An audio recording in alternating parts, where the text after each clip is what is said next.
Unit 11. Part 1. What is your favorite season? Of the 4 seasons in my country, I like autumn the best. The weather is neither too hot nor too cold at that time. Likewise, the amount of sunlight is just right, so there are many beautiful sunny days in fall. Do you like rainy days? Why? Not at all. I hate it when my shoes and clothes get wet. Also, if there are strong winds, I get soaked whether I carry an umbrella or not. As a result, walking outside is absolutely horrible on such days. Do you like sunny days? Why? Certainly. Sunny days are my favorite kinds of days. I like the feeling of warm sunlight on my skin, and the sky is beautiful to behold when it is clear and blue. In addition, I tend to feel more energetic on days like these, so I'm more productive. Is there a good place to go in your neighborhood on sunny days?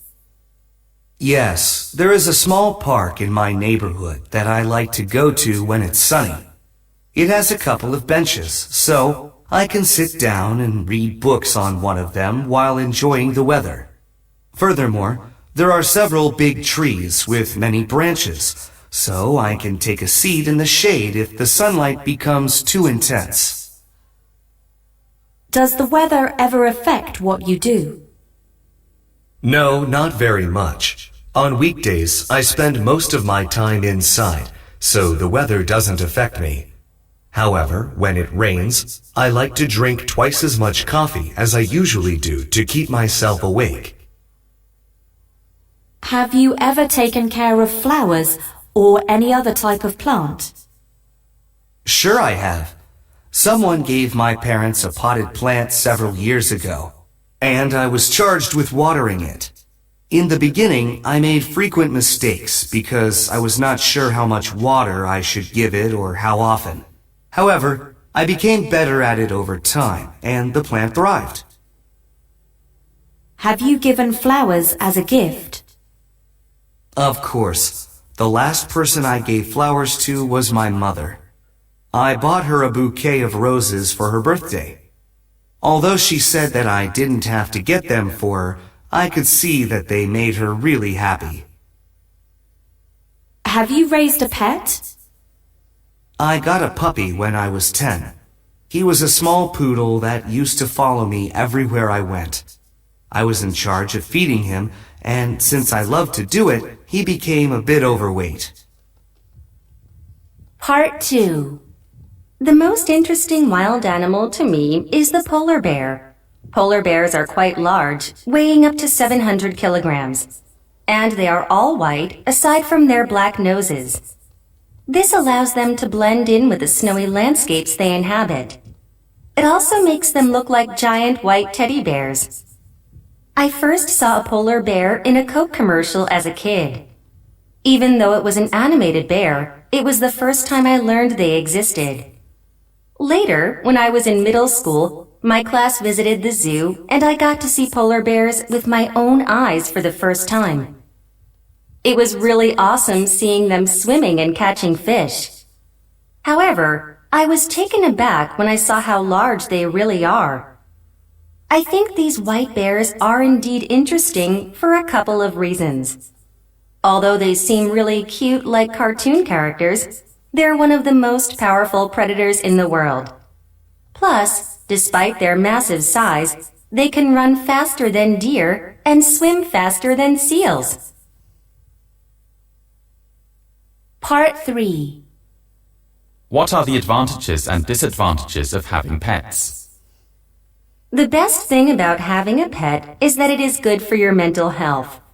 When you have a pet, you never feel lonely because they always show their affection.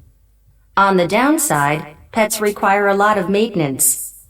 You need to have a great deal of time and energy to take care of them. Feeding them, playing with them, and keeping them clean are not always easy jobs.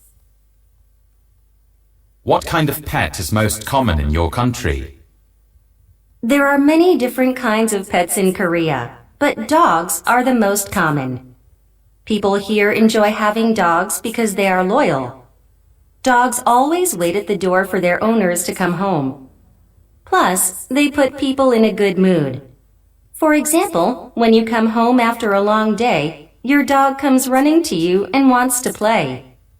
This makes it hard to stay angry or sad and makes you feel better. Part 2. I'd like to tell you about a trip last year, which didn't go as I expected.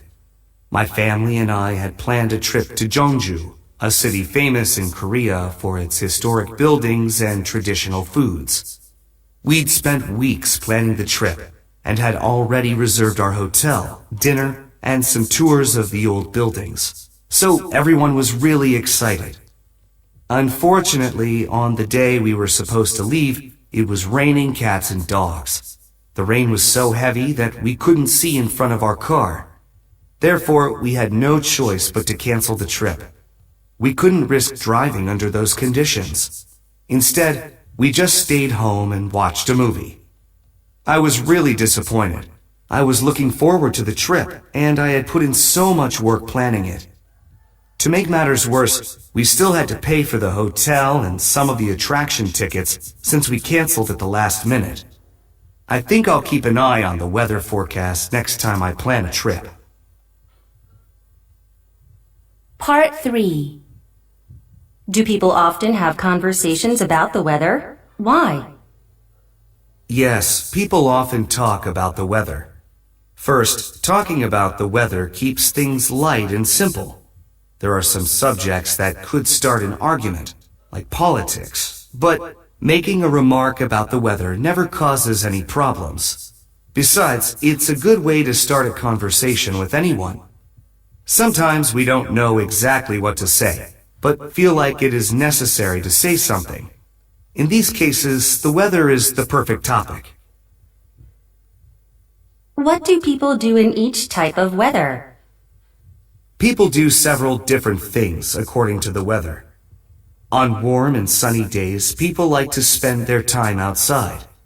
They have picnics or take strolls in parks. I guess that's because people generally like to bathe in the sun. On the other hand, people tend to stay indoors when it's rainy and gloomy. They sometimes watch television or read books. Unit 11. Part 1. What is your favorite